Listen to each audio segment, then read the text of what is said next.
Good evening बच्चों। ये Bansal classes Odisha का ऑनलाइन प्लेटफॉर्म है जहाँ पे तुम ये वीडियो देख रहे हो। आज की क्लास में हम लोग स्टार्ट करेंगे लिक्विड सॉल्यूशन का लास्ट लेक्चर। बेसिकली ध्यान देना, लास्ट लेक्चर ये है। इस क्लास में हम लोग आज पढ़ेंगे हेनरीज लॉ। जैसे कि पहले मैंने लिक्विड सॉल्यूशन में बहुत कुछ पढ़ा रखा है। जैसे मैंने अब बात किसी कर रहा था solubility of gases in liquid की, तो मैंने पिछले क्लास में बताया भी था कि solubility of gases in liquid कैसा होता है। एक एक्जोथर्मिक प्रोसेस है, ऊपर से कैसा होता है, स्पॉन्टेनियस प्रोसेस होता है। मतलब जब भी हम प्रेशर बढ़ाएंगे सॉलिबिलिटी क्या होगी, बढ़ेगी। तो वही हमें चेक करना है कि प्रेशर बढ़ाने से सॉलिबिलिटी कैसे बढ़ती है। यहाँ पे ध्यान देना, हेनरी लॉ में हम एक्चुअली डील करने जा रहे हैं या एक फॉर्मूला डिराइव करेंगे जहाँ पे क्या होगा, पार्शियल प्रेशर और मोल फ्रैक्शन का रिलेशन हम पता करेंगे। तो हेनरीज लॉ ध्यान देना है क्या, एक बार लॉ देख लो। हेनरीज लॉ है क्या, Henry law gives quantitative relationship between the solubility of gas and the pressure. This law states that at a given temperature, the mass of dissolved gas in a given volume of solvent is proportional to the pressure of the gas which is at equilibrium. कहने का मतलब है कि तुमने क्या किया, एक container लिया, उस कंटेनर में तुमने क्या लिया, सॉल्वेंट लिया। सॉल्वेंट का भी ध्यान देना, मास क्या करना पड़ेगा, फिक्स करना पड़ेगा। फिक्स मास सॉल्वेंट तुमने लिया, उसमें क्या किया, सॉलिड ऐड किया। सॉलिड ऐड करने के बाद बताया जा रहा है कि गैस जो तुमने लिया है, ऑब्वियसली बात है क्लोज कंटेनर में लोगे, तो गैस में जो सॉलिड ऐड हुआ वो किसके प्रोपोर्शनल है, directly proportional to the partial pressure. Directly proportional to the partial pressure of the gas which is at equilibrium. मतलब अगर मैं बात करूँ कि एक मेरे पास कंटेनर है, इस कंटेनर में, मैं क्लोज कंटेनर की बात करता हूँ, कंटेनर है, कंटेनर में मैंने क्या किया, कोई सॉल्वेंट ले लिया। सॉल्वेंट को भी ध्यान देना फिक्स करना पड़ेगा, ऐसा नहीं कि सॉल्वेंट बाद में चेंज कर सकते हो। सॉल्वेंट को तुमने क्या किया, फिक्स किया। फिक्स करने के बाद इसमें तुमने क्या किया, ध्यान देना, सॉलिड ऐड किया। सॉलिड ऐड किया। तो जो बोला जा रहा है कि सॉलिड मास ऑफ सॉलिड क्या है, डायरेक्टली प्रोपोर्शनल टू क्या, partial pressure of solute present in the solution. तो समझ में आ रहा है, ये हमारा क्या हेनरी लॉ है। तो हेनरी लॉ बोल रहा है कि Henry law gives A quantitative relationship between the solubility of gas and the pressure. This law states that a given temperature the mass of dissolved gas This law states that at a given temperature the mass of dissolved gas की बात कर रहे हैं, dissolved gas in a given volume of solvent is proportional to the pressure of the gas which is at equilibrium. अगर live example की बात करते हो तो मैंने सोडा वाटर की बात किया था, सोडा का बात किया था। सोडा में क्या होता है, ऑब्वियस बात, एक सॉल्वेंट होता है, उसमें क्या करता है, CO2 गैस एब्जॉर्ब करते हैं। जो CO2 गैस एब्जॉर्ब हुआ, तो CO2 गैस यहाँ पे क्या, मेरा सॉलिड है।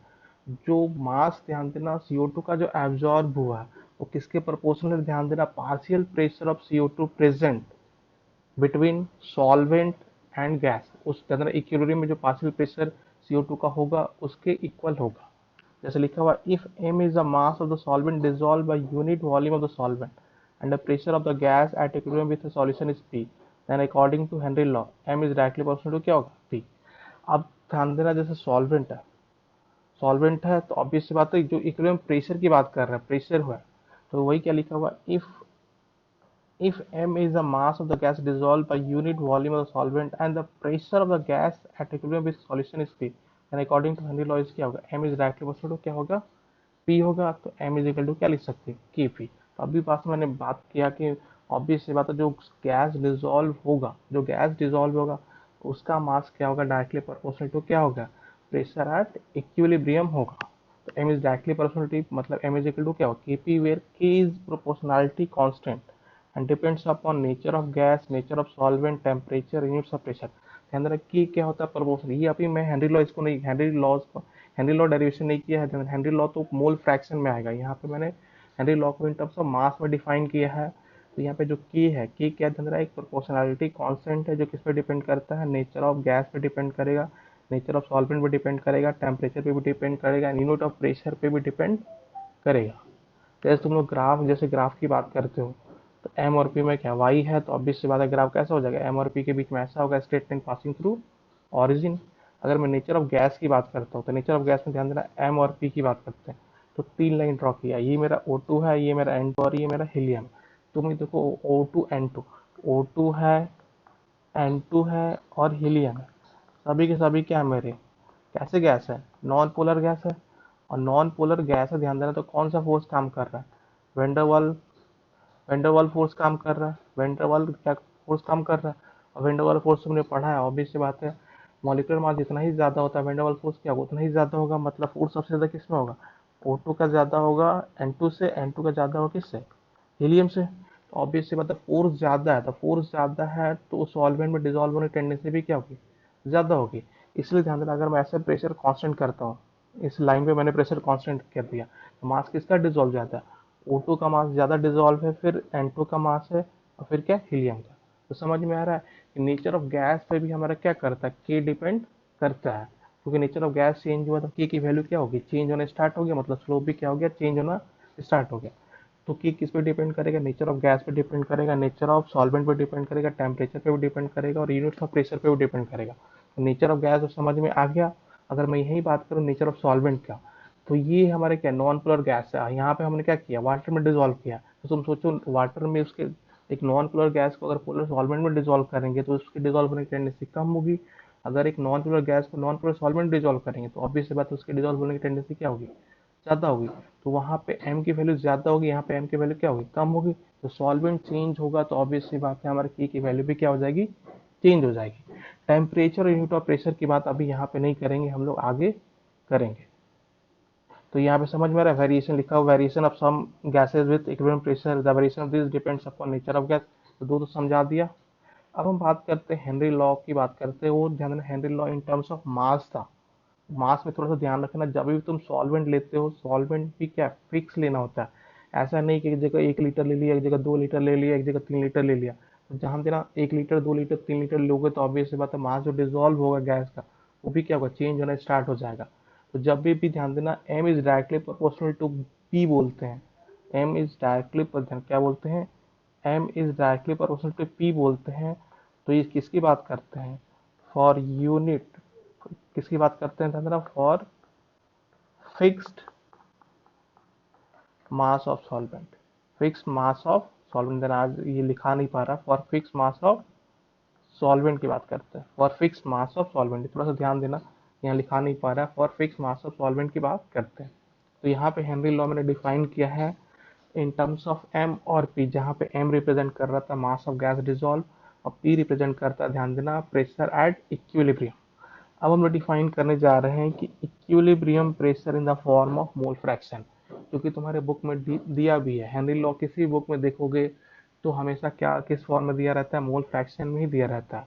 तो हम उसी को मोल फ्रैक्शन में कन्वर्ट करेंगे, ज़्यादा कुछ करेंगे नहीं। तो क्या लिखा हुआ है, according to Henry laws the mass of gas W2 dissolve in given volume solvent of mass W1, ध्यान देना। अब यहाँ पे मैंने गिवन सॉल्वेंट मतलब W1 इसने मान लिया, at equilibrium pressure is given by W2 is equal to क्या होगा, K इंटू पी, वहाँ पे M था और यहाँ पे तुम बोल रहे हो गैस कितना डिजोल्व हुआ W2, तो W इज इक्वल टू क्या होगा, K इंटू पी। यहाँ तक समझ में आ रहा, dividing equation by W1 the mass of solvent we have. Obvious बात है, अगर मोल फ्रैक्शन में ले जाना पड़ेगा तो ऊपर किसका वेट आना चाहिए था, सॉलिड का वेट आना चाहिए था, नीचे किसका वेट आना, सॉल्वेंट का वेट आना चाहिए था। तो मैंने क्या किया, W1 से डिवाइड कर दिया, W2 by W1 is equal to K by W1 into P. K भी कांस्टेंट है, W1 भी क्या है, कांस्टेंट है, तो मिलके नया कांस्टेंट बन जाएगा, W2 by W1 is equal to क्या हो जाएगा, K डैश भी, K डैश क्या होगा, K बाई W1।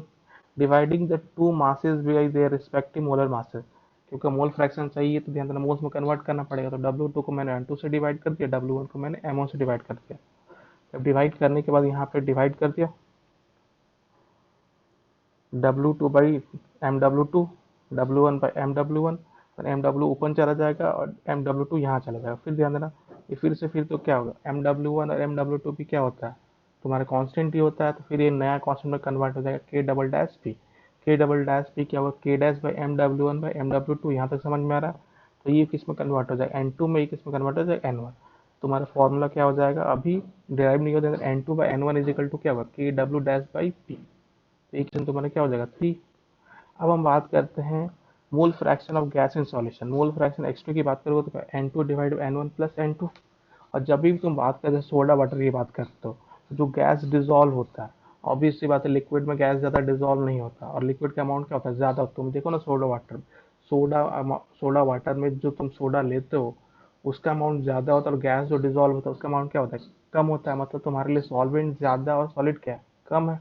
मतलब कैसा है, डाइल्यूट सोल्यूशन है। इसलिए मोल फ्रैक्शन की बात करते हैं तो X2 इज इक्वल टू क्या, N2 by N1 plus N2। If the solution is very dilute, obvious सी बात है हेनरी लॉ किसके लिए एप्लीकेबल है, डाइल्यूट सॉल्यूशन के लिए एप्लीकेबल है। तो उस केस में ध्यान देना N2 is less less than क्या होगा, N1 लिख देना, 1 लिखा है गड़बड़ लिखा है, और solution is very dilute, N2 is less less than क्या होगा, 1 नहीं होगा N1 होगा। तुम बोल सकते हो N1 is very very greater than क्या होगा, N2। तो X2 की वैल्यू क्या हो जाएगी, N2/N1, N2/N1 ही तो हमारा ऊपर आया था, तो हम लोग क्या लिख सकते हैं फॉर्मूले को, X2 इज इक्वल टू क्या, K डबल डैश इंटू क्या होगा P, तो P इज इक्वल टू क्या होगा 1/K double dash into X2। और यही ध्यान देना P इज इक्वल टू क्या, KH इंटू X2। तो KH की वैल्यू क्या हो जाएगा 1/K डैश। ये तुम्हारा क्या है, हेनरीज लॉ। ध्यान देना यही तुम्हारा क्या, ध्यान देना हेनरीज लॉ है। किस फॉर्म में, ध्यान देना इन मोल फ्रैक्शन। तो दो फॉर्मूला है, M इज इक्वल टू क्या है KP, ये भी हेनरी लॉ है, ध्यान देना int of mass of gas dissolve. और ध्यान देना P इज इक्वल टू क्या होता है KH इंटू XN2, अगर N2 की बात XN2 X मतलब N2 मैं सॉलिड मान रहा हूँ, तो XN2 ये क्या है in terms of mole fraction है। दोनों का यूज करेंगे, तुम्हें ज़्यादा बेसिकली किसका यूज करना पड़ेगा, इस फॉर्मूले का यूज करना पड़ेगा। एनसीईआरटी में यही दिया हुआ, तो इस फॉर्मूले का बहुत ज़्यादा यूज होगा। और ये फॉर्मूला ध्यान देना यूज किया जाता है for advance point of view से। अगर एडवांस में क्वेश्चन बना रहा है तो हम लोग क्या कर सकते हैं, यूज कर सकते हैं। तो थोड़ा सा ध्यान रखना, के एच वैल्यू क्या होगा 1/K double dash. K double dash क्या होता है K dash into M W1/M W2। और K डैश क्या होता है, ध्यान देना K/W1। तो थोड़ा सा उनको ध्यान रखना। Where K H where K H is called Henry law constant, P is called partial pressure of gas, X2 is equal to क्या, मोल फ्रैक्शन ऑफ सॉलिड। तो ध्यान देना P इज इक्वल टू क्या, पार्शियल प्रेशर ऑफ गैस। तो obvious बात मैंने बताया था, जो CO2 डिजॉल्व होगा वो किसके डायरेक्टली प्रोपोर्शनल होगा, पार्शियल प्रेशर ऑफ CO2 के ही प्रोपोर्शनल होगा। तो ये थोड़ा सा ध्यान रखना। अब बात करते हैं Henry law constant depends upon first nature of gas and solvent. Nature of gas and solvent हमने देखा ही था कि ऑब्वियस सी बात है, मैंने सॉलिड नेचर ऑफ गैस के बाद सॉलिड की बात किया था। सॉलिड चेंज होता है तो फोर्स चेंज होगा तो डिजॉल्व जो गैस होगा उसका अमाउंट चेंज होगा। और सॉल्वेंट की बात करते हैं तो सॉल्वेंट चेंज होगा, मतलब लाइक डिजॉल्व लाइक कॉन्सेप्ट आएगा।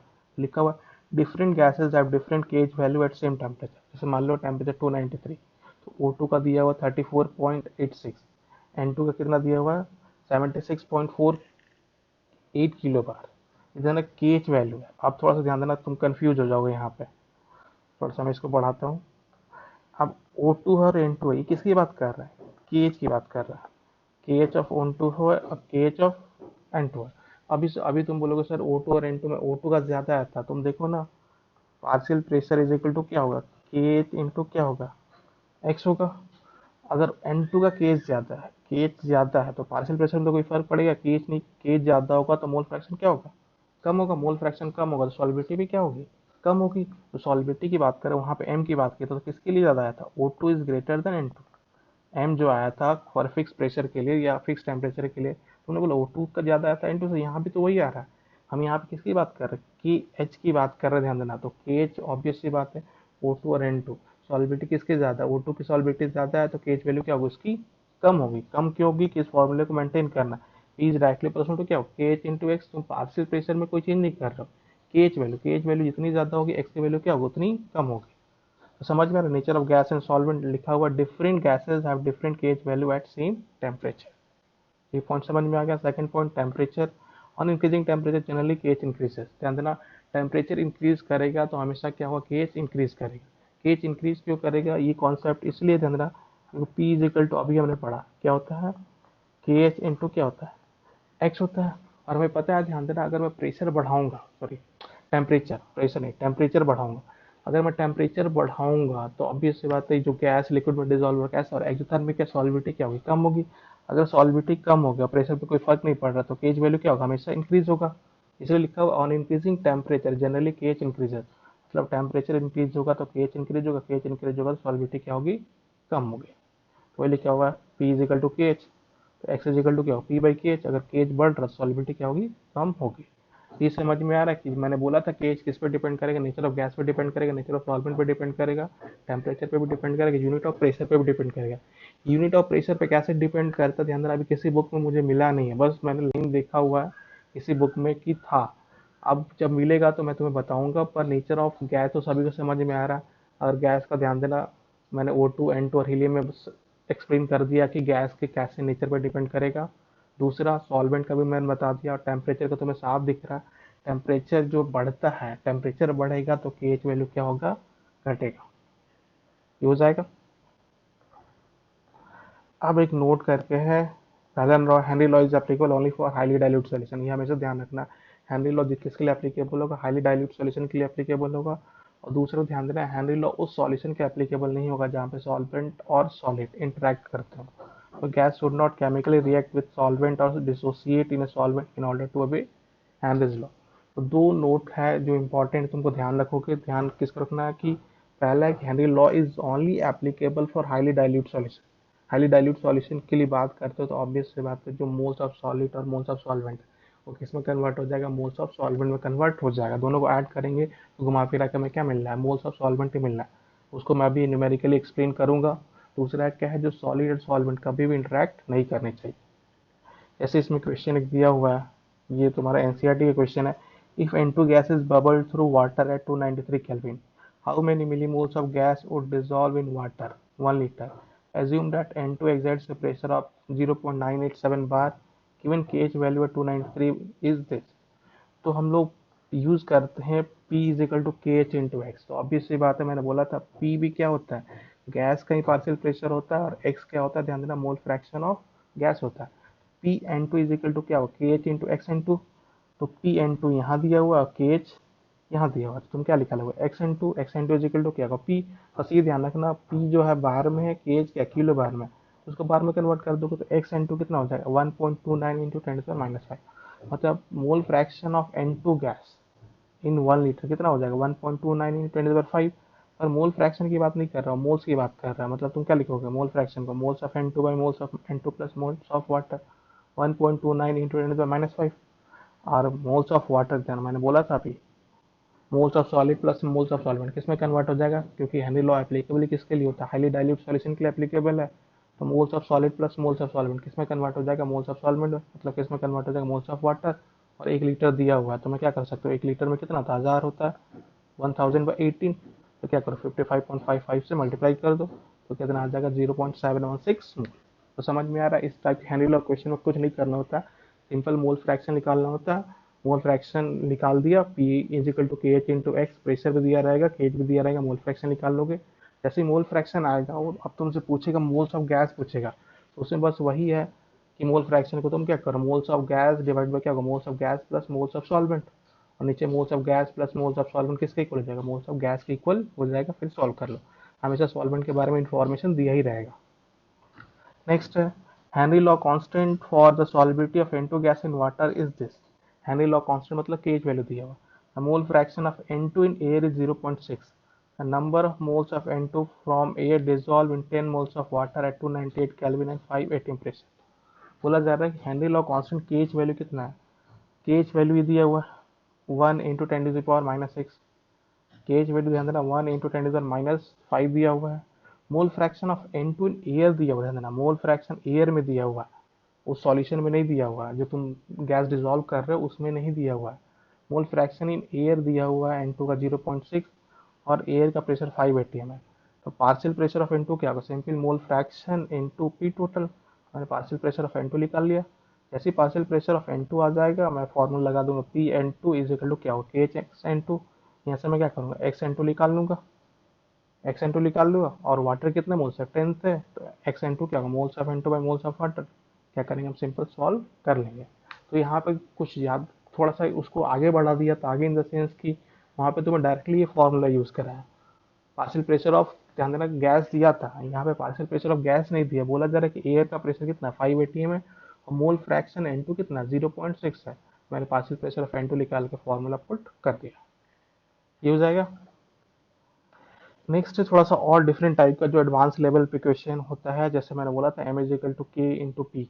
M is equal to K into P किसके लिए यूज होगा, ध्यान देना, एडवांस लेवल क्वेश्चन ही सॉल्व करने के लिए यूज होता है। लिखा हुआ है, at a particular temperature and pressure of 1 atm, mass and volume of O3 that can be dissolved in 1 liter of water is m gram and volume ml।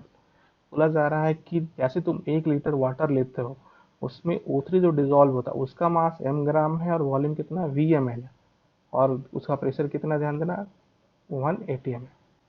ये समझ में आ रहा है? Corresponding assuming ideal gas behaviour of O3 and O3 does not dissociate और associate in solution. O3 को ideal gas में लेना है।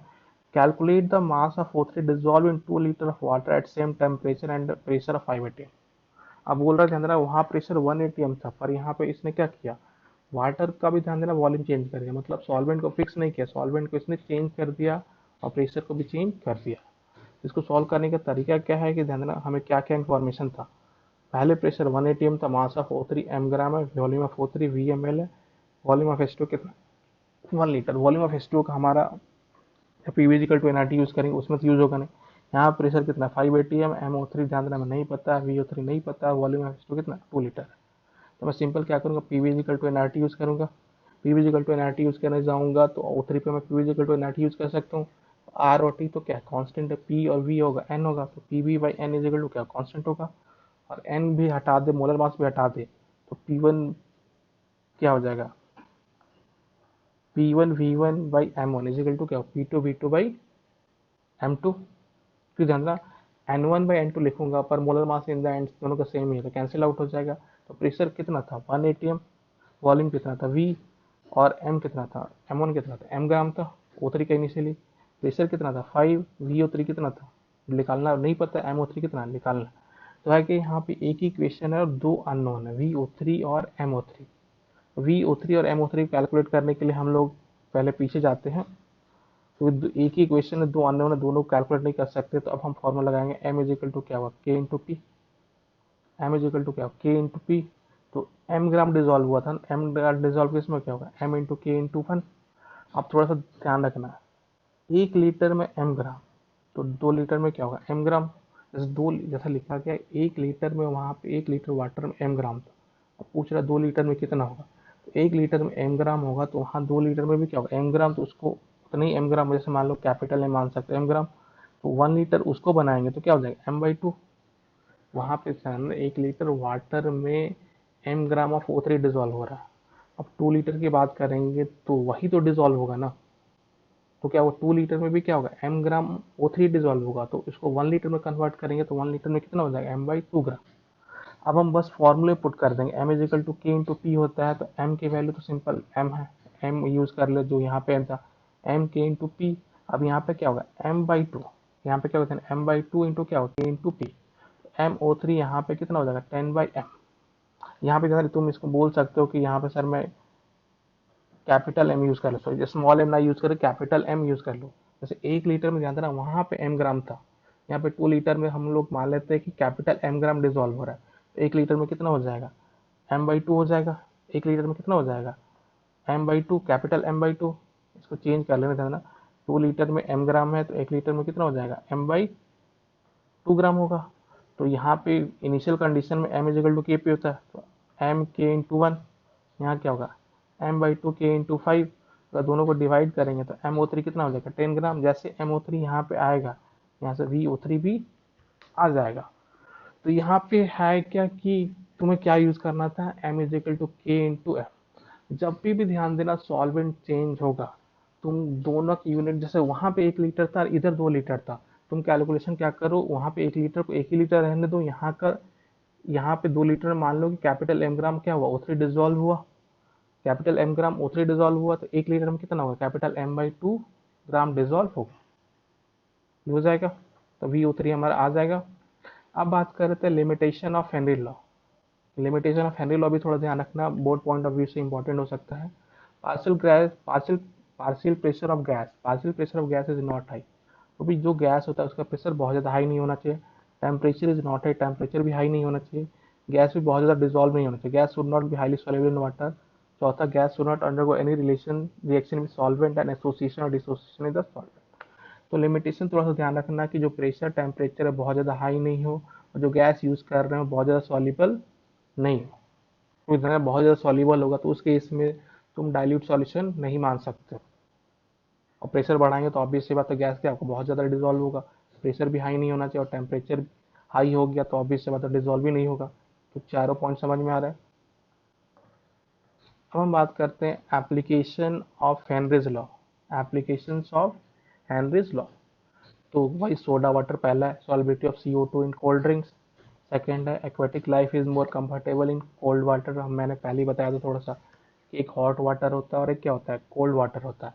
हॉट वाटर में टेम्परेचर अगर एक हॉट वाटर कोल्ड वाटर कह रहे थे ना, एक season hot water cold water हटाओ, बात करते हैं हम समर सीजन और विंटर सीजन में। समर सीजन में ध्यान देना, जो ऑक्सीजन डिजोल्व होता है वाटर में, क्योंकि टेम्परेचर ज़्यादा होता है तो ऑक्सीजन डिजोल्व होने की टेंडेंसी भी क्या होगी, कम होगी। कम होगी मतलब ऑक्सीजन कंटेंट क्या है, वाटर में कम है। जबकि विंटर सीजन में ऑक्सीजन कंटेंट क्या होता है, ज़्यादा होता है। इसलिए बोला क्या गया, aquatic life is more comfortable in cold water, क्योंकि कोल्ड वाटर जब होगा तो उसमें ऑक्सीजन कंटेंट क्या होगा, ज़्यादा होगा। नेक्स्ट थर्ड जो है, थर्ड हम किसकी बात करते हैं, एट हाई एल्टीट्यूड्स में। ध्यान देना, तुमने पहाड़ी आदमियों के बारे में सुना होगा।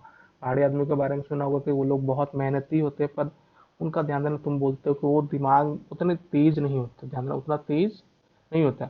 उतना तेज नहीं होने का मेन रीजन है कि हाई एल्टीट्यूड पे रहता है। हाई एल्टीट्यूड पे रहता है मतलब वहाँ प्रेशर क्या होता है, कम होता है। प्रेशर कम है तो ऑक्सीजन कंटेंट भी क्या है, कम है। ऑक्सीजन कंटेंट कम है तो मतलब ब्रेन को जो ऑक्सीजन मिलता है, ध्यान देना, उन्हें कम मिलता है। इसलिए ध्यान देना, उनका ब्रेन की एक्टिविटी भी क्या होती है, कम होती है। तो लिखा हुआ at high altitude the partial pressure of oxygen is less than that at the ground level. This leads to the low concentration of oxygen in the blood and tissues of climber and people living at high altitude. And ना, अब पहाड़ी की बात करें तो वहाँ पे उतना ज़्यादा कम नहीं होता कि अगर बात करें वहाँ पे माउंट माउंट एवरेस्ट की बात करें, माउंट एवरेस्ट से थोड़ा सा नीचे की बात करें, तो वहाँ पे जब क्लाइंबर्स जाते हैं, तुम देखा होगा कि वो, जैसे बहुत सारी मूवी में देखा भी होगा कि वो ऐसे बेहोश होने भी स्टार्ट हो जाते हैं। बेहोश होने का मेन रीजन होता है कि वहाँ पे क्या होता है, ऑक्सीजन कंटेंट कम होता है। तो ये लिखा, this leads to the low concentration of oxygen in the bloods and tissues of climbers or people living at high altitude. Low blood oxygen causes climbers to become weak and make them unable to think clearly, a symptom of condition known as anoxia. ध्यान देना, अगर बहुत ज़्यादा concentration of oxygen वहाँ कम होगा तो obvious सी बात है, उनको कौन सी बीमारी हो सकती है, एनोक्सिया हो सकती है। तो समझ में आ रहा है, हाई एल्टीट्यूड्स की बात कर रहे हैं तो ऐसा मत समझना कि हाई एल्टीट्यूड्स पे जो लोग रहते हैं उनकी थिंकिंग एबिलिटी हम लोग से थोड़ी सी कम होती है। जो नॉर्मल ग्राउंड पे रहते हैं उनसे एबिलिटी कम होती है, क्योंकि यहाँ पे प्रेशर 180 है, ऑक्सीजन कंटेंट ज़्यादा मिलता है। ऑक्सीजन कंटेंट ज़्यादा मिलता है तो ऑक्सीजन हमारे ब्रेन को बहुत ज़्यादा जाता है और एक्टिविटी पूरी सही चलती है। जबकि हाई एल्टीट्यूड्स की बात करेंगे तो वहाँ पे ऑक्सीजन कंटेंट ही क्या कम है तो उनकी थिंकिंग एबिलिटी भी क्या होती है, कम होती है। इनफैक्ट अगर माउंट एवरेस्ट की बात करें, वहाँ जाए तो ऑक्सीजन कंटेंट ध्यान देना, वहाँ पे तो बहुत कम है। वहाँ पे तो हमें क्या करना पड़ता है, ऑक्सीजन सिलेंडर लेके जाना पड़ता है। ये समझ में आ रहा है। Next fourth, scuba diver. इसका स्कूबा ड्राइवर या ध्यान देना, स्कूबा डाइविंग के बारे में तुमने सुना होगा। स्कूबा डाइविंग में होता है क्या, जब भी हम स्कूबा डाइविंग करते हैं हम अपने साथ ऑक्सीजन सिलेंडर लेके जाते हैं। ऑक्सीजन सिलेंडर लेके जाते हो तो तुम्हें लगता होगा कि हमेशा क्या लेते हैं, पूरा एकदम ऑक्सीजन भर के लेके जाते हैं, क्योंकि ऑक्सीजन की बहुत ज़्यादा ज़रूरत होती है। तो तुम्हें लगता होगा पूरा ऑक्सीजन भर के ले जाते हैं फिर यूज़ करते हैं। नहीं, ऐसा नहीं है। जब हम उसमें ध्यान देना ऑक्सीजन लेके जाते हैं तो ऑक्सीजन तो होता है, पर उसके साथ हम लोग नाइट्रोजन, ऑक्सीजन तो लेके जाते हैं पर ध्यान देना ऑक्सीजन एयर ले जाएंगे, एयर ही ले जाएंगे, ऑक्सीजन तो अलग से लेके जाएंगे नहीं। एयर ले जाएंगे तो एयर में ऑक्सीजन भी होगा, नाइट्रोजन भी होगा। और उसमें हम लोग क्या करते हैं, ध्यान देना, हीलियम गैस भी यूज़ करते हैं। हीलियम गैस इसलिए यूज़ करते हैं क्योंकि जैसे ही हम लोग डाइविंग कर लेके नीचे जाते हैं, अब ध्यान, नीचे जाएंगे तो प्रेशर क्या हो जाएगा, बढ़ता जाएगा। प्रेशर बढ़ेगा तो ऑब्वियस सी बात है, जो एयर में गैस मॉलिक्यूल्स है उनकी डिजोल्व होने की टेंडेंसी ब्लड में क्या होती जाएगी, बढ़ती जाएगी। डिजोल्विंग टेंडेंसी ब्लड में बढ़ेगी मतलब ऑक्सीजन तो सही है, ऑक्सीजन के साथ क्या होगा, नाइट्रोजन भी बहुत ज़्यादा डिजोल्व होगा। नाइट्रोजन बहुत ज़्यादा क्या होगा, डिजोल्व तो हो जाएगा। और जैसे तुम ऊपर आओगे तो ऑब्वियस सी बात है, प्रेशर डिक्रीज करेगा। प्रेशर डिक्रीज करेगा तो ऑक्सीजन का तो प्रोसेस है कि भैया तुम्हारे ब्लड में सिस्टम बनाया गया है कि ऑक्सीजन आराम से निकल सकता है। और जब नाइट्रोजन अगर बहुत ज़्यादा डिजोल्व हो जाएगा तो ध्यान देना, वहाँ बबल फॉर्म होना स्टार्ट हो जाएगा। बबल फॉर्म होना स्टार्ट हो जाएगा मतलब बेसिकली तुम्हारा क्या हो जाएगा, पैर और दर्द करना स्टार्ट कर देगा। यहाँ वही लिखा हुआ है, scuba drivers must cope up with high concentration of dissolve gases while breathing air at high pressure underwater. Increased pressure increases the solubility of atmospheric gases in blood. When the driver come towards surface, the partial sorry when the drivers come towards drivers नहीं है, divers है, sorry, drivers लिख दिया है, divers लिखना। when the divers come towards surface, the pressure gradually decreases. This releases the dissolved gases and leads to the formation of bubbles of nitrogen in the blood. This blocks the capillaries and creates a medical condition known as bends, which are painful and dangerous to life. To avoid bends as well as the toxic effect of high concentration of nitrogen in the blood, The tanks used by scuba divers are filled with air diluted with helium. Filled with air diluted with helium. In fact ध्यान देना हम लोग उसमें क्या करते हैं, helium भी लेके जाते हैं। हीलियम इसलिए लेके जाते हैं क्योंकि ध्यान देना नाइट्रोजन का, अगर मैं केवल एयर लेके जाता तो एयर लेके जाता तो उसमें क्या होता, नाइट्रोजन हमारा कितना होता है 80% होता, ऑक्सीजन कितना होता 20%। या ध्यान देना ऑक्सीजन तुमने किसी तरह मेथड से करके ऑक्सीजन को बढ़ा भी दिया तो इन द एंड क्या होता, नाइट्रोजन ही ज्यादा होता, ऑक्सीजन थोड़ा सा ज्यादा। जैसे यहाँ पे बात कर रहा है ऑक्सीजन 21 से कहाँ पहुंच गया 32, नाइट्रोजन कम हुआ। और हीलियम गैस यूज करते हैं इसलिए क्या कि ध्यान देना नाइट्रोजन का परसेंटेज क्या हो सके, कम हो सके। तो ये तुम्हारा पूरा का पूरा क्या था, ध्यान देना हेनरीज लॉ था। यहाँ तक किसी को दिक्कत दिक्कत नहीं है तो हम लोग आगे बढ़ते हैं। अब हम पढ़ेंगे इमिसिबल लिक्विड। अभी तक ध्यान देना हमने किसके बारे में पढ़ा था, मिसिबल लिक्विड के बारे में पढ़ा था। चाहे वोलेटाइल लिक्विड हो, चाहे नॉन वोलेटाइल सॉलिड हो, चाहे दो वोलेटाइल लिक्विड को मिक्स किया, दोनों क्या था, मिसिबल था। इमिसिबल लिक्विड में होता है क्या, ध्यान देना दोनों मिक्स नहीं करते। तो ये लिखा हुआ है, this type of liquid will not mix with each other and it is used to separate impurities from organic liquids. ध्यान रखना, this type of liquids will not mix with each other and it is used to separate impurities from organic liquid. ध्यान देना organic liquid से, ध्यान देना impurities separate करने के लिए इस टाइप के लिक्विड्स को हम लोग यूज करते हैं। मैं बताऊंगा कैसे impurities सेपरेट होता है। when two liquids are mixed in such a way that they do not mix at all, obvious सी बात है दोनों को मिक्स करते हैं जब दोनों मिक्स ना होते हुए, या अजीब लाइन लिखा हुआ है when two liquids are mixed in such a way that they do not mix at all, obvious सी बात है कभी भी वो मिक्स नहीं होंगे। दोनों को मिक्स किया तो पी टोटल क्या होगा, पी ए प्लस पी भी होगा। पी टोटल तो हमेशा क्या होगा, ए के कारण पार्शियल प्रेशर होगा, बी के कारण पार्शियल प्रेशर होगा, पी टोटल पी ए होगा। अगर मैं राउट्स लॉ यूज करूँ तो पी ए इक्वल टू क्या होगा, पी नॉट एक्स है। अब ध्यान देना दोनों मिक्स हुए नहीं। अब जब दोनों मिक्स हुए ही नहीं तो होमोजेनियस सॉल्यूशन बना ही नहीं। होमोजेनियस सॉल्यूशन बना नहीं तो एक्स की वैल्यू कितनी होगी, 1 होगी। सॉल्यूशन अगर चेंज होता तब तो एक्स और एक्स भी ध्यान देना 1 से कम होता। और तुम बोल रहे हो जब दोनों सॉल्यूशन बना ही नहीं रहे, होमोजेनियस सॉल्यूशन बन ही नहीं रहा, नहीं बन रहा तो पी इज इक्वल टू क्या, पी नॉट एक्स है और एक्स की वैल्यू कितनी हो जाएगी 1।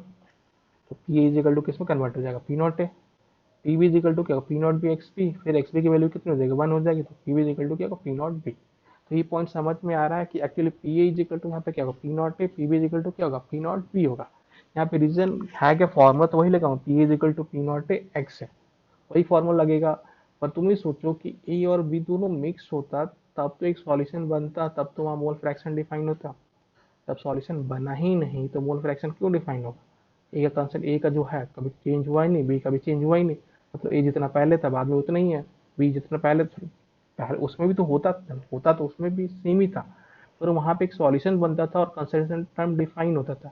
यहाँ पे तो सॉल्यूशन बना ही नहीं, ऑब्वियस बात एक्स की वैल्यू कितनी हो जाएगी 1 हो जाएगी, एक्स पी की वैल्यू कितनी हो जाएगी 1 हो जाएगी। तो पी इजिकल टू क्या, पी नॉट है, पी बी इजिकल टू क्या, P naught. P not A represent क्या करता है, वेपर प्रेशर ऑफ प्योर है, पी नॉट बी रिप्रेजेंट करता है vapour pressure of pure B. अगर ए प्योर है बी भी प्योर है तो ऑब्वियस सी बात है पार्शियल प्रेशर है, हम लोग क्या यूज कर सकते हैं, P B is equal to N R T. तो P not A is equal to क्या होगा, N A R T by V, P naught B is equal to क्या होगा, N B R T by V. P उसको और आसान करने के लिए P not A by P naught B को क्या लिख सकते हैं, N A by N B. थोड़ा और आसान करने के लिए ऐसे कर सकते हैं। पी टोटल यहाँ पे क्या होगा, P not A plus P naught B. P total वहाँ क्या था, P A plus P B, और अंदर देखा तो P A is equal to P not A और P B is equal to B क्या, P naught B. P total कितना हो जाएगा, पी नॉट प्लस पी। तो ध्यान रखना अगर इमिसिबल लिक्विड है तो पी टोटल क्या होगा, P not A plus P naught B. अगर लिक्विड मिसिबल है तो पी टोटल मैंने बताया भी था हमेशा क्या होगा, इनके बीच में होगा, तो greater than P naught B, less than P not, greater than P naught B और लेस देन क्या होगा, पी नॉट बी। तो समझ में आ रहा है, अगर पी टोटल में मिसिबल लिक्विड की बात करूँ तो ऑब्वियस सी बात दोनों के प्योर वेपर प्रेशर के बीच में हमेशा क्या होता है, वेपर प्रेशर ऑफ सॉल्यूशन होता है। जबकि दोनों इमिसिबल हो तो वेपर प्रेशर ऑफ सॉल्यूशन क्या होगा, simple P not A plus P naught B. अब तुम ही देखो कि initially vapour pressure P not a का पी नॉट था, पी नॉट ए था, बी का क्या था, पी नॉट बी था। दोनों का अलग अलग वेपर प्रेशर है। जैसे इमिसिबल लिक्विड है तो इसका वेपर प्रेशर क्या होगा, P not A plus P naught B. मतलब वेपर प्रेशर क्या हो गया, बढ़ गया। हमेशा क्या होगा, ध्यान देना वेपर प्रेशर इमिसिबल लिक्विड का, जैसे अगर इमिसिबल लिक्विड की बात करते तो वेपर प्रेशर हमेशा क्या होगा, प्योर ए और प्योर बी के बीच में होगा।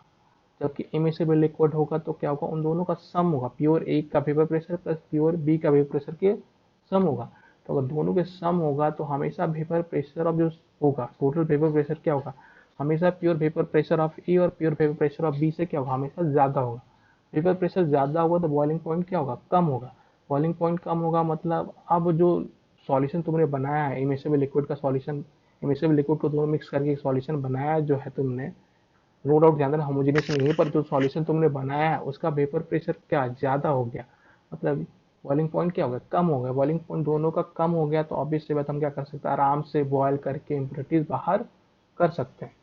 तो वही लिखा हुआ है, since vapour pressure is higher, since vapor pressure is since vapor pressure is higher, so boiling point is lower, that is immiscible liquid solution will boil at temperature which is smaller than boiling point of individual solution। तो हम लोग क्या कर सकते हैं, आराम से impurities को बाहर निकाल सकते हैं।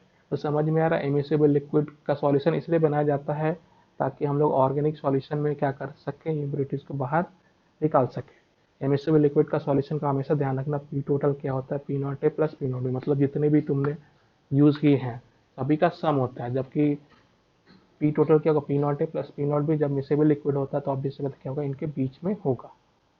तो इमिसेबल लिक्विड समझ में आ रहा है। अब आते हैं determination of relating lowering vapour pressure for Ostwald and Walker method. ये एक मेथड है, ध्यान देना, जो कि आज तक कभी जेई मेंस में आया नहीं है, मेडिकल में तो ध्यान देना कंफर्म नहीं आएगा। एडवांस पॉइंट ऑफ व्यू से बात कर सकते हैं कि आ सकता है, ये एनसीईआरटी में थोड़ा सा दिया हुआ है पर आज तक कभी किसी ने टच किया नहीं, पर एडवांस पॉइंट ऑफ व्यू से ध्यान देना आ सकता है। तो अभी तक तो रिलेटिव लोअरिंग वेपर प्रेशर हमने कैसे कैलकुलेट किया था, P naught, relative lowering vapour pressure क्या था, P not a minus P S by P not A is equal to क्या था, एक्सपी। हमें पी नॉट ए दिया रहता था, सॉल्यूशन का वेपर प्रेशर निकाल के हम लोग क्या कर सकते थे, आराम से रिलेटिव लोअरिंग वेपर प्रेशर निकालते थे। पर यहाँ पे हम क्या करेंगे, ध्यान देना, हम लोग एक्सपेरिमेंटली कैलकुलेट करेंगे कि कैसे एक्सपेरिमेंटली, ध्यान देना, लैब में हम लोग कर सकते हैं कि रिलेटिव लोअरिंग वेपर प्रेशर कैसे कैलकुलेट करेंगे। तो उसको कैलकुलेट करने का ध्यान देना, यहाँ पे थोड़ा सा डिफरेंट मेथड है। जैसे मान लो एक मैंने सॉल्यूशन बनाया, सॉल्यूशन कैसा था, ध्यान देना, नॉन वोलेटाइल सॉल्यूशन। कैसे बनाया देना, मैंने नॉन वोलेटाइल सॉल्यूशन एक बनाया। सॉल्यूशन बनाऊंगा तो ऑब्वियस सी बात है, वहाँ पे कुछ ना कुछ पेपर फॉर्म होगा, पेपर फॉर्म होगा, उसका वेपर प्रेशर कितना बोल दिया, पी है।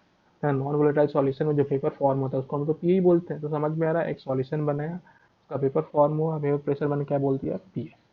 अब क्या क्या मैंने ध्यान देना, उस सॉल्यूशन के साथ जो वेपर फॉर्म हुआ, जो सॉल्यूशन बना है, उससे मैंने ड्राई एयर पास किया। ड्राई एयर की प्रॉपर्टीज होती है कि ऑब्वियस, ड्राई एयर की एक प्रॉपर्टीज होती है कि जहाँ से भी ध्यान देना ड्राई एयर को पास करते हैं, अगर ड्राई एयर को ध्यान देना वेपर से पास करेंगे तो ऑब्वियस से बात हो, क्या करेगा, सारे वेपर को एब्जॉर्ब कर लेगा, सारे वेपर को एब्जॉर्ब कर लेगा। तो यहाँ पे लिखा हुआ, नोट करके भी लिखा हुआ, dry air will absorb the total vapour pressure present in the solution. समझ में आ रहा है, ड्राई एयर क्या करता है, सॉल्यूशन में जितना वेपर प्रेशर फॉर्म होता है, सारे वेपर प्रेशर को क्या करता है, एब्जॉर्ब कर लेता है। तो यहाँ पे मैंने एक, यहाँ पे एक इनलेट बना दिया है और यहाँ पे मैंने क्या बना, एक आउटलेट बना दिया। तो इनलेट से क्या है, ड्राई एयर है, ड्राई आ रहा है, मतलब क्या, उसका प्रेशर क्या मान लेते हैं, पी एयर है। तो ड्राई एयर आए, और ड्राई एयर क्या करेगा, जैसे जैसे ध्यान देना, जैसे यहाँ से इधर आया, यहाँ वेपर मिला, और पेपर मिलेगा तो जितना पेपर मिलेगा सभी को क्या करेगा, एब्जॉर्ब करेगा। एब्जॉर्ब करने के बाद ध्यान देना क्या करेगा, वो इधर से निकल भी जाएगा आउटलेट से। आउटलेट से जो ड्राई एयर निकलेगा वो क्या होगा, ध्यान देना, उसका प्रेशर क्या होगा, पी एयर प्लस पी है, पी एयर प्लस पी है। तो समझ में आ रहा है, पहले ड्राई एयर का पार्शियल प्रेशर कितना था, पी एयर था, ऑब्वियस से वेपर को एब्जॉर्ब करेगा तो उसका प्रेशर बढ़ जाएगा, और वेपर का कितना एब्जॉर्ब किया, जो भी उसका वेपर प्रेशर था वो सबका सब एब्जॉर्ब कर ले, वेपर प्रेशर के बराबर ही क्या किया, उसने एब्जॉर्ब कर लिया। तो वेपर प्रेशर जो भी, ध्यान देना, वेपर प्रेशर क्या है, जो वेपर उस लिक्विड सॉल्यूशन प्रेशर लगा रहा है वही क्या, वेपर प्रेशर है। तो जब वेपर को ही पूरा एब्जॉर्ब कर लिया तो कितना एब्जॉर्ब किया होगा, उसमें कितना बढ़ा होगा, पी एयर प्लस पी है। तो होगा क्या, ध्यान देना, जैसे ही इसने एब्जॉर्ब किया तो जो सॉल्यूशन का है वेट ऑफ सॉल्यूशन वो क्या होगा, डिक्रीज कर गया होगा। यहाँ पे वेट ऑफ एयर क्या होगा, इंक्रीज कर गया होगा। वेट ऑफ सॉल्यूशन मान लो पता चला कि हमने सॉल्यूशन पहले वेट कर लिया था, बाद में पता चला कि एक्स ग्राम क्या हुआ, लॉस्ट हुआ। एक्स ग्राम लॉस्ट हुआ, मतलब एक्स ग्राम किसके कारण लॉस्ट हुआ, जितना वेपर प्रेशर, ध्यान देना, जितना वो वेपर एब्जॉर्ब किया उसी पे तो डिपेंड था, मतलब क्या होगा, P is directly proportional to क्या होगा, एक्स है। तो ये समझ में आ रहा है। तो इसमें ध्यान, एक पॉइंट है कि जो मैं एक बार और बताया था, पॉइंट क्या है कि ड्राई एयर को ध्यान देना, जब भी हम किसी सॉल्यूशन से पास करेंगे वो क्या करता है, वहाँ पे जितना भी वेपर्स फॉर्म होता है उनको क्या करता है, वो एब्जॉर्ब कर लेता है, एब्जॉर्ब उतना ही करेगा। और जब एब्जॉर्ब करके निकलता है तो ऑब्वियस सी बात है, उसका प्रेशर पहले से कुछ होता है, और फिर क्या करता है, ध्यान देना, जिस सॉल्यूशन से पास करता है उसका वेपर प्रेशर क्या होता है, ऐड हो जाता है। तो यहाँ पे पी एयर है, और यहाँ पे क्या, पी एयर प्लस पी है। अब यहाँ से निकला तो इसने क्या किया, पूरा वेपर प्रेशर एब्जॉर्ब करके गया होगा, तो वेट ऑफ एयर क्या होगा, बढ़ गया होगा। आप ध्यान देना, अब वो एब्जॉर्ब किया तो इसका वेट ऑफ सॉल्यूशन क्या होगा, डिक्रीज किया। अब वेट ऑफ सॉल्यूशन डिक्रीज करने के बाद है ना, वेट मैंने पहले मान लिया था कि 100 ग्राम था, और फिर पास करने के बाद पता चला कि 95 ग्राम है, तो 5 ग्राम लॉस्ट हुआ, तो मैंने पता चला कि x ग्राम क्या हुआ, लॉस्ट हुआ। अब तुम बताओ कि x ग्राम जो लॉस्ट हुआ है वो किस पे डिपेंड कर रहा है, ड्राई एयर आया और चला गया, ड्राई एयर आया और चला गया, ड्राई एयर आया तो ऑब्वियस सी बात उसका प्रेशर पी एयर था, जाने के बाद भी प्रेशर क्या था, पी एयर था, ड्राई एयर तो कुछ हुआ नहीं, ड्राई एयर जो पेपर एब्जॉर्ब किया उससे तो वेट लॉस हुआ। मतलब यहाँ पे प्रेशर अगर ज़्यादा होता तो वेट लॉस भी क्या होता, ज़्यादा होता, तो इसलिए क्या लिखा हुआ, P is directly percent to क्या, एक्स है। अगर नहीं समझ में आ रहा तो एक बार और देख लो, इधर पी भी इजिकल टू क्या होता है, एन आर टी। तो अगर मैं एक ही बात करता हूँ, पी ए बाई क्या होगा, वी, एक्स बाई क्या होगा, यहाँ पे वाटर है तो 18 लो, पर नॉर्मल मोलर मास होता है कोई सॉल्वेंट तो एम लिखता, R T, M R T तो क्या कांस्टेंट, वी कांस्टेंट है, मतलब पी इज डायरेक्टली परसेंट तो क्या होगा, एक्स है। तो समझ में आ रहा है, वहाँ पे वेपर जितना ही ज़्यादा होगा वेट लॉस क्या होगा उतना ही ज़्यादा होगा। अब सोचो कि यहाँ पे वेपर प्रेशर अगर तुम बोल रहे हो कि यहाँ पे 80 है तो 5 ग्राम है, अगर मैं बोल रहा हूँ 90 होगा वेपर प्रेशर, तो अब भी से बात है वेट लॉस क्या होगा, ग्रेटर देन 5। अगर 80 पे 5 है तो 90 पे 90 होगा, तो अभी से वेपर प्रेशर क्या होगा, ग्रेटर देन 5 होगा, वेपर प्रेशर ग्रेटर देन 5 क्यों होगा, 90 इसलिए होगा कि वहाँ वेपर क्या ज़्यादा है, और वेपर ज़्यादा है तो सारे वेपर को क्या करेगा, एब्जॉर्ब करेगा, सारे वेपर को एब्जॉर्ब करेगा, तो ध्यान देना वेट लॉस भी क्या होगा, उससे ज़्यादा होगा। तो P is directly proportional to X समझ में आ रहा है। अब हम लोग एक क्वेश्चन है एनसीईआरटी पे हम बात करते हैं एनसीईआरटी में। अब एनसीईआरटी में वो सिंपल तरीके से दिया हुआ है कि एक सॉल्यूशन है, एक सॉल्वेंट है, एक सॉल्यूशन है, ध्यान देना, एक सॉल्वेंट, एक सॉल्यूशन है उसका वेपर है, सॉल्वेंट है उसका वेपर है। ये मेरा ध्यान देना इनलेट है, ये यहाँ से इनलेट, ये इसका आउटलेट, यहाँ से इनलेट, फिर ये आउटलेट, इधर ये इसका इनलेट है, ये आउटलेट है, फिर ये क्या है, इनलेट है, और फिर क्या है, ये आउटलेट है। तो हम क्या कर रहे हैं, ड्राई एयर, ध्यान देना क्या कर रहे हैं, पहले सॉल्यूशन में डाल रहे हैं, पहले सॉल्यूशन में डाल रहे हैं, वहाँ के वेपर को एब्जॉर्ब करके फिर दूसरे सॉल्यूशन में सॉल्वेंट में डाल रहे हैं, फिर वहाँ के वेपर प्रेशर को भी निकाल रहे हैं। तो अब ध्यान देना, सॉल्यूशन है उसका वेपर है, अब उसका वेपर प्रेशर कितना मान लिया, पी है, नॉन वोल्टाइल सॉलिड यहाँ भी लिया तो वेपर प्रेशर कितना, पी है, सॉल्वेंट है उसका वेपर कितना, पी नॉट बी। अब ड्राई एयर तो मैंने यहाँ से पास किया, अब ड्राई एयर पास किया तो ड्राई एयर इधर आएगा और यहाँ से क्या करेगा, इसके वेपर को एब्जॉर्ब करेगा, यहाँ से निकलेगा तो इसका वेपर प्रेशर कितना हो जाएगा, पी ए। अब जितना मैं वेपर प्रेशर पी ए लिख रहा हूँ तो कुछ लोग बोलेंगे कि sir vapour pressure P A plus dry air, तो ड्राई एयर जा आ रहा है जा रहा है, ड्राई एयर तो आ रहा है और निकल जा रहा है, रुके तब न फर्क पड़े, रुके कहीं तब न फर्क पड़े। ड्राई एयर सॉल्यूशन में आ रहा है, सॉल्यूशन बाहर निकल जा रहा है, तो ऑब्वियस सी बात है उसके प्रेशर से तो कोई मतलब है नहीं, वो कितना एब्जॉर्ब कर रहा है उससे मतलब है। इसलिए ध्यान देना, मैं यहाँ पे ड्राई एयर नहीं लिख रहा हूँ, ड्राई एयर आया और कितना पेपर था, पी ए के बराबर, ध्यान देना पेपर था, पेपर एब्जॉर्ब किया और सारा का सारा पेपर एब्जॉर्ब कर लिया, तो ऑब्वियस सी बात है जहाँ से निकलेगा उसी का वेपर प्रेशर होगा। फिर यहाँ पे इंटर किया, इंटर किया तो वेपर प्रेशर कितना था, पी ए, और यहाँ पे वेपर प्रेशर क्या था, पी नॉट है। तो समझ लेना, ध्यान देना, जहाँ से जिस सॉल्यूशन से निकलेगा, ड्राई एयर का ये प्रॉपर्टी, जिस सॉल्यूशन से निकलेगा वो लोगों को यहाँ पे कुछ गड़बड़ लगेगा, जिस सॉल्यूशन से निकलेगा उतना ही उसका वेपर प्रेशर होगा। यहाँ पे वेपर प्रेशर कितना है, पी नॉट है, यहाँ पे वेपर प्रेशर कितना, पी नॉट है, इसलिए वेपर प्रेशर कितना होगा, पी नॉट है। अब है कि यहाँ पे कैसे पता चलेगा कि एब्जॉर्ब होगा या लॉस्ट होगा, तो यहाँ पे तो वेट लॉस होगा। वेट लॉस क्यों होगा, क्योंकि मतलब पहले कंटेनर में चाहे सॉल्वेंट हो चाहे सॉलिड हो कोई फर्क ही नहीं पड़ता, वो तो ड्राई जब भी आएगा क्या करेगा, पेपर को एब्जॉर्ब करेगा, पेपर को एब्जॉर्ब करेगा तो क्या करेगा, यहाँ पे वेट लॉस होगा। यहाँ पे मैंने मान लिया वेट लॉस कितना, एक्स ग्राम। अब यहाँ पे बात करते हैं वेट लॉस हुआ या गेन हुआ। अब तुम बताओ पी नॉट ए और पी एम कौन बड़ा है, पी नॉट ए, कौन बड़ा है, पी नॉट ए। तो मान लो कि ये कितना है, 50 है, और ये कितना है, 80 है। तो जब ये घुसा तो कितना, 50, जब निकला तो क्या है, 80। तो अब खुद ही सोचो, जब घुसा तो 50 था, निकला कितना, निकला तो कितना हुआ, 80 हुआ, और जब निकला तो 80 हुआ, मतलब उसने क्या किया, 30 एब्जॉर्ब किया होगा, 30 एब्जॉर्ब किया होगा, तो वेट लॉस क्या हो जाएगा, वाई ग्राम हो जाएगा। समझ में आ रहा है वेट लॉस कैसे निकालना है। वेट लॉस प्योरली डिपेंड करता है कि घुस रहा है तो उसका कितना प्रेशर है, वहां पे निकल रहा है तो उसका प्रेशर कितना है। तो ये समझ में आ रहा है ये पॉइंट, तो यहाँ पे वेट लॉस होगा और यहाँ भी क्या होगा, वेट लॉस होगा। अब हम बात करते हैं वेट लॉस कितना माना, एक्स ग्राम, यहाँ पे वेट लॉस कितना है, वाई ग्राम। अब यहाँ तो समझ में आ रहा है P is directly proportional to X है, मतलब यहाँ पे वेपर प्रेशर जितना ही ज़्यादा होगा ऑब्वियस सी बात है वेट लॉस भी क्या होगा, उतना ही ज़्यादा होगा। अब यहाँ पे बात करते हैं, यहाँ पे पी ए है और पी नॉट है, और यहाँ पे क्या वाई ग्राम वेट लॉस हो रहा है। तो खुद ही सोचो कि यहाँ पे 50 है और यहाँ पे क्या था, 80 था, ये वेपर प्रेशर 50 था, और सॉरी ये वेपर प्रेशर ध्यान रखना क्या था, 50 था, और ये कितना था, 80। ये कितना था, 80, तो यहाँ से भी कितना लिख लेगा, 80, उसने 30 एब्जॉर्ब किया, तो 30 एब्जॉर्ब किया तो डिफरेंस किस पे आएगा, 30 पे ही। ये 30 इज डायरेक्टली प्रोपोर्शनल क्या होगा, वही होगा, 30 इज डायरेक्टली प्रोपोर्शनल क्या होगा। तो एक बार मैं फिर से बोलता हूँ, वेपर प्रेशर ध्यान रखना पी है, पी ए मान लो कितना 50 है, और पी नॉट भी कितना 80 है, तो यहाँ से निकला कितना 80, तो यहाँ पे डिफरेंस कितना 30, तो 30 तो यहाँ पे जो है, तो 30 इज डायरेक्टली प्रोपोर्शनल क्या होगा, वही, तो वही लिखा हुआ P not a minus P is directly proportional क्या होगा, वही होगा। तो ये 2 पॉइंट समझ में आ रहा है, वेट लॉस x ग्राम होगा मतलब P is directly proportional x होगा, वेट लॉस y ग्राम होगा मतलब P not a minus P is directly proportional क्या होगा, y। तो X B is equal to क्या था, relative lowering vapour pressure P not a minus P A by P naught है, P not a minus P A तो value इसी put कर देंगे, पी ए के लिए क्या कर सकते हो आराम से minus P A plus P not a minus P A by क्या होगा पी ए, इसको वाई कर सकते हैं, तो वाई डिवाइड बाई क्या वाई प्लस एक्स, क्योंकि वेट लॉस दिया होगा और वेट लॉस दोनों जगह, दोनों सॉल्यूशन में वेट लॉस वेट गेन हमेशा क्या होता है, दिया रहता है। हम क्या कर सकते हैं, आराम से इक्वेशन बना सकते हैं, उसको क्या कर सकते हैं, सॉल्व कर सकते हैं।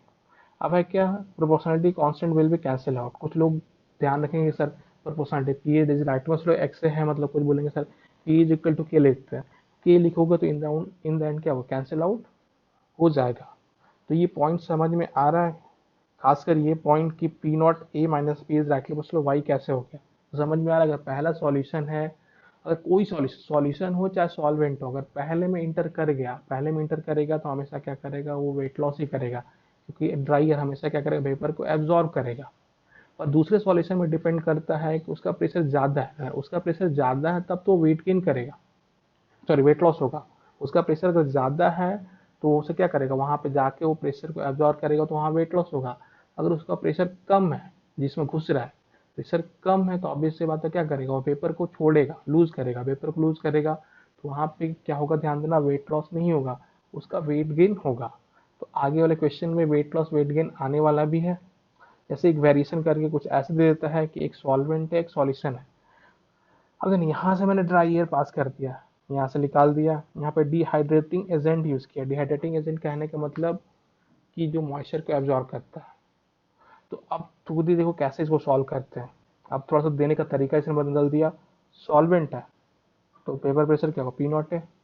सॉल्यूशन होगा तो वेपर प्रेशर क्या हो जाएगा, पी है। अब ध्यान देना, यहाँ पे ड्राई एयर है, यहाँ से ड्राई एयर घुसा, ड्राई एयर निकलेगा तो अभी ड्राई एयर नहीं होगा, क्या होगा, मॉइस्ट एयर, एम है, मॉइस्ट एयर होगा, और मॉइस्ट एयर होगा जिसका प्रेशर क्या हो जाएगा, पी नॉट है। ऐसे डिहाइड्रेटिंग एजेंट से पास करेंगे, उस मॉइस्ट एयर को क्या कर, मॉइस्ट एयर में से क्या करेगा, मॉइस्चर को डिहाइड्रेटिंग एजेंट एब्जॉर्ब कर लेगा, तो डिहाइड्रेटिंग एजेंट का वेट गेन हो जाएगा, कितने से हो जाएगा, एक्स ग्राम।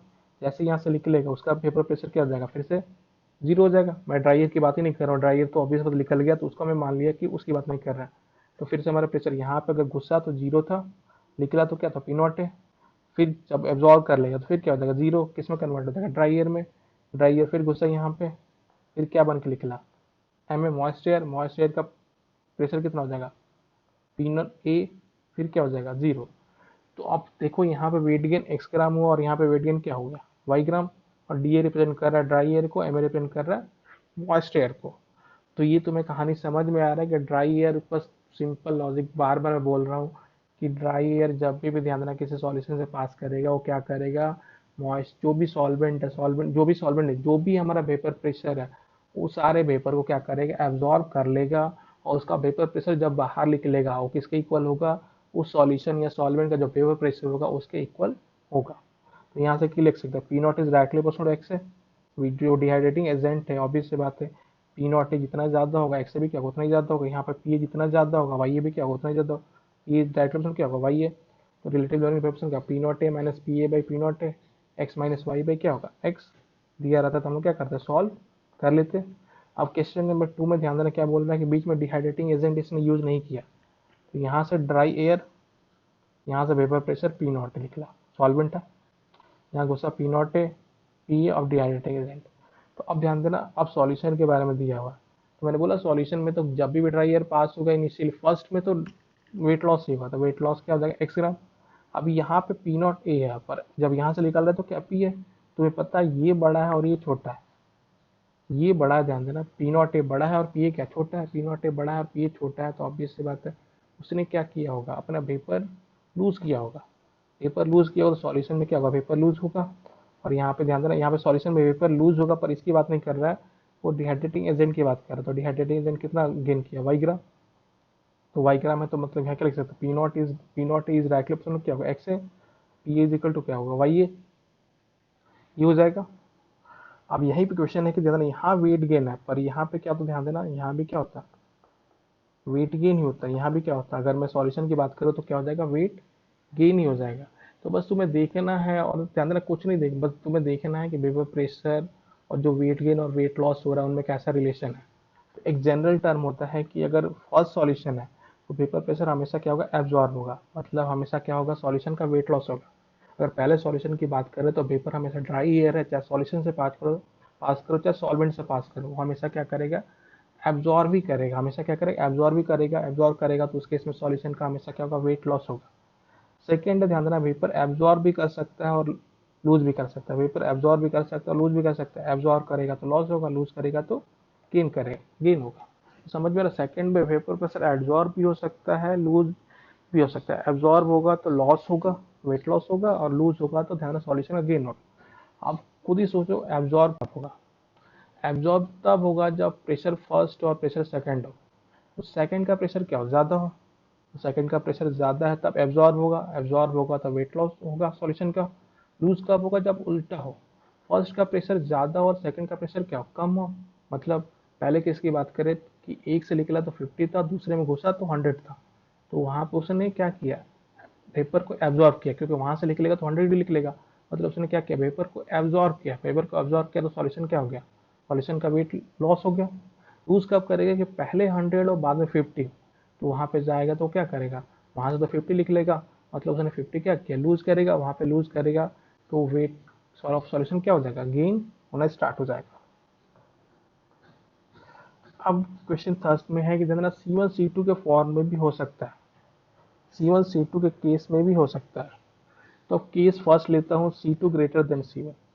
अब जनरल C2 ग्रेटर देन मतलब C1 और C2 है, तुम सोचो कंसंट्रेशन ज़्यादा है। कंसर्न हम किसकी बात कर रहे थे, हमारा पूरा का पूरा रिलेटिव लोअरिंग वेपर प्रेशर की बात कर रहे हैं, रिलेटिव लोअरिंग वेपर प्रेशर की बात कर रहे हैं, तो हम किसके लिए बात कर रहे हैं, हमेशा नॉन वोलेटाइल सॉलिड के लिए ही बात कर रहे हैं। तो अगर किसी का कंसंट्रेशन ज़्यादा है तो ऑब्वियस सी बात है, सॉलिड का अमाउंट ज़्यादा है, सॉलिड का अमाउंट ज़्यादा है तो सॉल्वेंट का अमाउंट क्या होगा, कम होगा। सॉल्वेंट का अमाउंट कम होगा तो उसका वेपर प्रेशर भी क्या होगा, कम होगा। मतलब प्रेशर और यहाँ पे कंसंट्रेशन में कैसा रिलेशन होगा, उल्टा होगा। C2 ग्रेटर देन C1 मतलब क्या, P1 ग्रेटर देन P2। तो पहले में तो आंख बंद करके क्या होगा, वेट लॉस होगा। अब क्या, P1 ग्रेटर देन P2 है, P1 ग्रेटर देन क्या है, P2 है, मतलब पहले 100 है बाद में 50 है। तो यहाँ पे क्या करेगा, वेट लूज, यहाँ पे क्या करेगा, ध्यान देना, वेपर्स को लूज करेगा, वेपर्स को लूज करेगा तो सॉल्यूशन वेट गेन करेगा, तो दूसरा क्या होगा, वेट गेन। उल्टा C1 ग्रेटर देन C2 मतलब क्या, P2 ग्रेटर देन P1, मतलब पहला भी वेट लॉस और दूसरा भी क्या होगा, वेट लॉस है।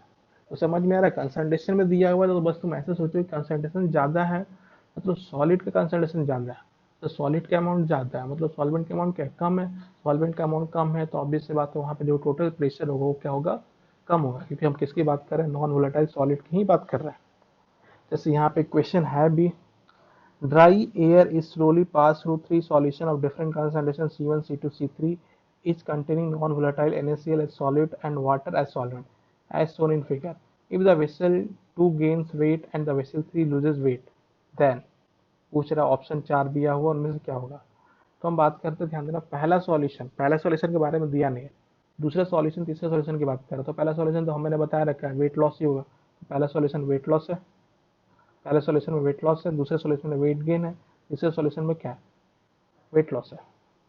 तो हम बात करते हैं vessel two gains weight, vessel two gains weight, क्योंकि 2 और 3 की बात कर रहा है, 2 और 3 की बात कर रहा है, वेसल का C1 C2 में भी रिलेशन पूछ रहा है, बता देंगे C1 C2 में रिलेशन भी पूछ रहा है।